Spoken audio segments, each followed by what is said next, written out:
Bonjour Florent, je suis heureuse de te recevoir pour ton nouveau roman « Coup d'État et restauration, apogée et chute du sodalisme ». C'est moi qui te remercie de cette nouvelle invitation.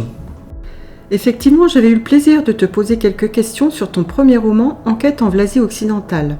Je constate d'ailleurs que tu inscrivais celui-ci dans un cycle construit autour de son héros, Hank Wilhelm Schröder, alors qu'ici, nous sommes dans un cycle dit historique. Les deux opus sont-ils donc sans rapport l'un l'autre ? Ah, bien vu, bien vu. Mais pas exactement. Il est ici effectivement une connotation historique car le roman court sur 35 ans, de 1985 à 2020 pour être exact, de l'approche histoire de l'Union du Principat et des 4 États fédéraux, le fameux univers de l'ensemble de mes romans. Pour autant, il y a bien un volet criminel où réapparaît Hank Wilhelm Schröder notamment. Schématiquement, c'est ce qui structure le roman, où il existe 2 parties plus importantes, plus volumineuses, au sein des 4 qu'il compose.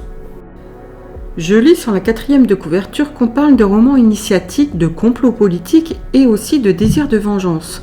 Comment cela s'intègre dans cette articulation en 2 volets principaux justement ?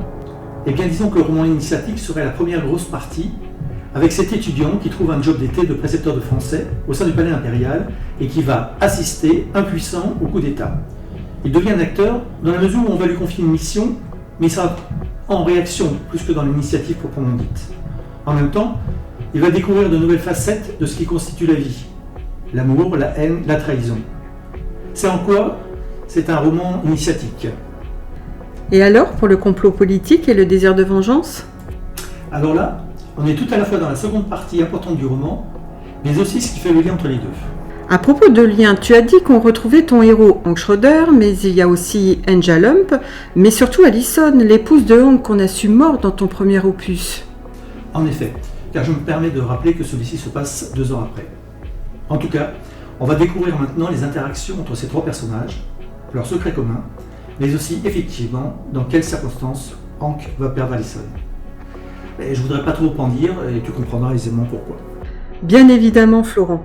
Et donc, cher auditeur, je ne peux que vous engager à lire ce roman, Coup d'État et restauration, apogée et chute du sodalisme, le second. Mais pas le dernier de Florent Hainaut, pour découvrir un peu plus son univers foisonnant et ses personnages à travers leurs aventures, leurs découvertes, leurs joies, mais aussi leurs tristesses. À bientôt.